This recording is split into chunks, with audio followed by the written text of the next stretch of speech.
ಕಂಡವ್ರ ಮಕ್ಕಳನ್ನ ಬಾವಿಗಿಳಿಸಿ ಆಳ ನೋಡೋ ರಾಜಕಾರಣಿಗಳು ತಮ್ಮ ಮಕ್ಕಳ ವಿಷಯ ಬಂದಾಗ ಹೇಗೆ ಜಾಗರೂಕರಾಗ್ತಾರೆ ಅನ್ನೋದಕ್ಕೆ ಉತ್ತರ ಕನ್ನಡದ ಮಾಜಿ ಸಂಸದ ಅನಂತಕುಮಾರ್ ಹೆಗಡೆ ಅತ್ಯುತ್ತಮ ಉದಾಹರಣೆಯಾಗಿ ನಮ್ಮ ಮುಂದಿದ್ದಾರೆ. ಕೋಮು ದ್ವೇಷಗಳನ್ನ ಹರಡುವ ಭಾಷಣಗಳಿಗಾಗಿಯೇ ಕುಖ್ಯಾತರಾಗಿದ್ದ ಈ ಮಾಜಿ ಸಂಸದರು ತಮ್ಮ ಅವಧಿಯಲ್ಲಿ ಮಾಡಿದ ಅತಿದೊಡ್ಡ ಸಾಧನೆ ಅಂತಂದ್ರೆ ಕೋಮು ಗಲಭೆಗಳ ಕಿಡಿ ಹಚ್ಚಿ ನೂರಾರು ಅಮಾಯಕ ಹಿಂದೂ ಯುವಕರ ಬದುಕನ್ನ ಸರ್ವನಾಶ ಮಾಡಿರೋದು. ಇವರ ಮಾತುಗಳಿಂದ ಪ್ರಚೋದಿತರಾಗಿ ಹಿಂದುತ್ವವನ್ನ ತಲೆಗೇರಿಸಿಕೊಂಡ ಹಲವು ಯುವಕರು ಬೀದಿಯಲ್ಲಿ ದೊಂಬಿ ನಡೆಸಿ ಮೈತುಂಬ ಕೇಸುಗಳನ್ನ ಜಡ್ಕೊಂಡು ತಮ್ಮ ಭವಿಷ್ಯವನ್ನ ತಾವೇ ಕೊಂದುಕೊಂಡಿದ್ದಾರೆ. ಹೀಗಿರೋ ಹೊತ್ತಿಗೆ ಇದೇ ಮಾಜಿ ಸಂಸದರು ಇತ್ತೀಚೆಗೆ ಹೈಕೋರ್ಟ್ಗೆ ಮನವಿಯೊಂದನ್ನ ಮಾಡಿದ್ದು, ವಿದೇಶದಲ್ಲಿ ವ್ಯಾಸಂಗ ಮಾಡ್ತಿರುವ ನನ್ನ ಪುತ್ರ ಅಶುತೋಷ್ ಹೆಗಡೆಯ ವಿರುದ್ಧ ಬೆಂಗಳೂರಿನ ದಾಬಾಸ್ಪೇಟೆ ಠಾಣೆಯಲ್ಲಿ ದಾಖಲಾಗಿರುವ ಪ್ರಕರಣವನ್ನು ರದ್ದುಗೊಳಿಸಬೇಕು, ಇಲ್ಲದೆ ಇದ್ರೆ ವಿದೇಶದಲ್ಲಿ ವ್ಯಾಸಂಗ ಮಾಡ್ತಿರುವ ಆತನ ಶೈಕ್ಷಣಿಕ ಭವಿಷ್ಯಕ್ಕೆ ಧಕ್ಕೆಯಾಗತ್ತೆ ಅಂತ ಕೇಳ್ಕೊಂಡಿದ್ದಾರೆ. ಅನಂತಕುಮಾರ್ ಹೆಗಡೆ ಪುತ್ರನ ಮೇಲಿರೋದು ಹಿಂದುತ್ವಕ್ಕಾಗಿ ನಡೆಸಿದ ಹೋರಾಟಕ್ಕಾಗಿ ದಾಖಲಾದ ಪ್ರಕರಣ ಅಲ್ಲ. ವೇಗವಾಗಿ ಕಾರು ಚಲಾಯಿಸಿ ಮತ್ತೊಂದು ಕಾರಿಗೆ ಡಿಕ್ಕಿ ಹೊಡೆದು ಅದರ ಚಾಲಕನ ಮೇಲೆ ಗಂಭೀರವಾಗಿ ಹಲ್ಲೆ ನಡೆಸಿದ ಆರೋಪ ಆತನ ಮೇಲಿದೆ. ವಿದೇಶದಲ್ಲಿ ಉನ್ನತ ಶಿಕ್ಷಣ ಪಡಿತಾ ಇದ್ದ ಮಾಜಿ ಸಂಸದ ಅನಂತಕುಮಾರ್ ಹೆಗಡೆಯ ಪುತ್ರ ಅಶುತೋಷ್ ಇತ್ತೀಚೆಗೆ ಊರಿಗೆ ಬಂದಿದ್ದು, ಯಲ್ಲಾಪುರಕ್ಕೆ ತೆರಳುತ್ತಾ ಇದ್ದಾಗ ಈತನ ಕಾರು ಇನ್ನೊಂದು ಕಾರಿಗೆ ಡಿಕ್ಕಿ ಹೊಡೆದಿದೆ. ಈ ಸಂದರ್ಭದಲ್ಲಿ ಮಾಜಿ ಸಂಸದನ ಪುತ್ರ ಅನ್ನೋ ದುರಹಂಕಾರದಲ್ಲಿ ಅಶುತೋಷ್ ಮತ್ತೊಂದು ಕಾರಿನ ಚಾಲಕನ ಮೇಲೆ ಗಂಭೀರವಾಗಿ ಹಲ್ಲೆ ನಡೆಸಿದ್ದಾನೆ.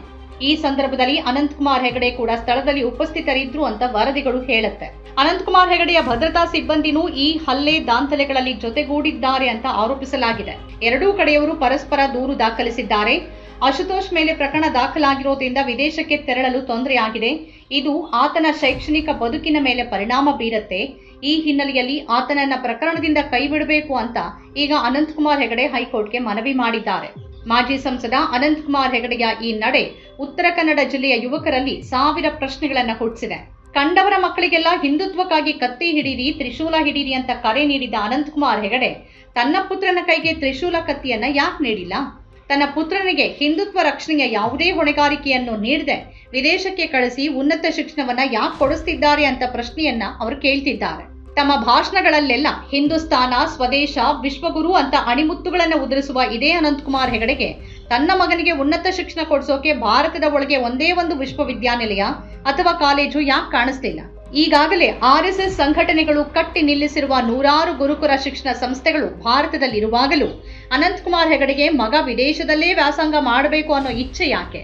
ಹೀಗಂತ RSSನ ಲಾಠಿಯನ್ನ ನಂಬಿ ಮೋಸ ಹೋದ ಉತ್ತರ ಕನ್ನಡದ ನೂರಾರು ಶೂದ್ರ ಯುವಕರು ಕೇಳ್ತಿದ್ದಾರೆ. ವೇಗವಾಗಿ ಕಾರು ಚಲಾಯಿಸಿ ಮತ್ತೊಂದು ವಾಹನಕ್ಕೆ ಗುದ್ದಿ ಅಮಾಯಕರ ಮೇಲೆ ಹಲ್ಲೆ ನಡೆಸಿದ ಪ್ರಕರಣದಲ್ಲಿ ಸಿಲುಕೊಂಡ ತಮ್ಮ ಮಗನ ಭವಿಷ್ಯದ ಬಗ್ಗೆ ಚಿಂತಿತರಾಗಿರುವ ಅನಂತಕುಮಾರ್ ಹೆಗಡೆಯವರು ತಮ್ಮ ಭಾಷಣದಿಂದ ಪ್ರಚೋದಿತರಾಗಿ ಲಾಠಿ, ತ್ರಿಶೂಲ ಹಿಡಿದು ಗಲಭೆ ನಡೆಸಿ ಪ್ರಕರಣವನ್ನು ದಾಖಲಿಸಿಕೊಂಡ ಯುವಕರ ಪರವಾಗಿ ನ್ಯಾಯಾಲಯದಲ್ಲಿ ಯಾಕೆ ಈವರೆಗೆ ಒಂದೇ ಒಂದು ಮನವಿಯನ್ನು ಸಲ್ಲಿಸಲಿಲ್ಲ ಅನ್ನೋ ಪ್ರಶ್ನೆಗೂ ಅನಂತಕುಮಾರ್ ಹೆಗಡೆ ಉತ್ತರಿಸುವ ಸ್ಥಿತಿಯಲ್ಲಿಲ್ಲ. ಇಂತಹ ಪ್ರಶ್ನೆಗಳು ಕೇವಲ ಅನಂತಕುಮಾರ್ ಹೆಗಡೆಯವರಿಗಷ್ಟೇ ಸಂಬಂಧಪಟ್ಟಿದ್ದಲ್ಲ. 2024ರಿಂದ 2026ರ ಮಾರ್ಚ್ ತಿಂಗಳವರೆಗೆ ಒಟ್ಟು 70 ಕೋಮು ಗಲಭೆ ಪ್ರಕರಣಗಳು ಕರ್ನಾಟಕದಲ್ಲಿ ಸಂಭವಿಸಿದೆ.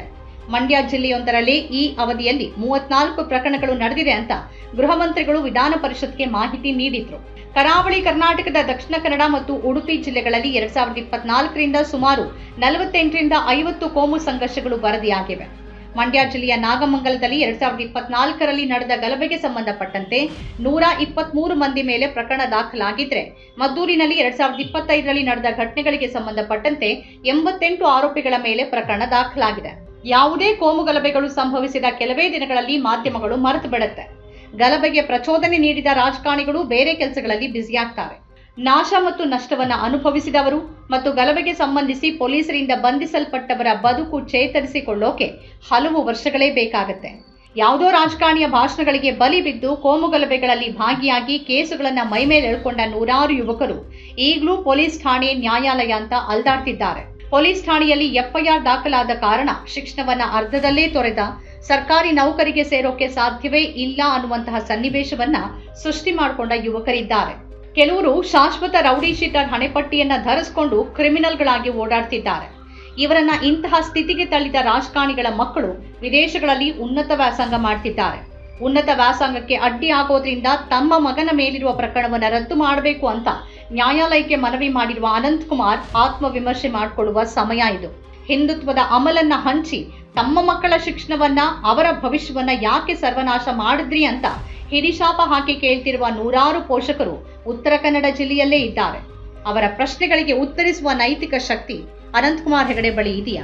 ನಮ್ಮ ಕಾರ್ಯಕ್ರಮಗಳನ್ನ ನೀವು ನೋಡ್ತಾ ಇದ್ರೆ ನಮ್ಮ ಚಾನೆಲ್ ಅನ್ನ ಸಬ್ಸ್ಕ್ರೈಬ್ ಮಾಡಿ, ಪಕ್ಕದ ಬೆಲ್ ಐಕಾನ್ ಒತ್ತಿ ನಮ್ಮನ್ನ ಬೆಂಬಲಿಸಿ. ಹಾಗೆ ನಮ್ಮ ಕಾರ್ಯಕ್ರಮಗಳನ್ನ ಲೈಕ್ ಮಾಡಿ, ಕಮೆಂಟ್ ಮಾಡಿ, ಅದನ್ನ ಬೇರೆಯವರಿಗೂ ವಾಟ್ಸ್ಆಪ್ ಮೂಲಕ ಶೇರ್ ಮಾಡಿ. ನೀವು ಹೀಗೆ ಮಾಡಿದಾಗ ನಮ್ಮ ಚಾನೆಲ್ ಇನ್ನಷ್ಟು ಮತ್ತಷ್ಟು ಜನರಿಗೆ ತಲುಪಲು ನೀವು ನಮ್ಮೊಂದಿಗೆ ಸಹಕರಿಸಿದ ಹಾಗಾಗುತ್ತೆ. ಇದು ನೀವು ಯಾವುದೇ ಖರ್ಚಿಲ್ಲದೆ ಕೆಲವೇ ಸೆಕೆಂಡುಗಳಲ್ಲಿ ನೀಡಬಹುದಾದ ಸಹಕಾರ. ಧನ್ಯವಾದಗಳು.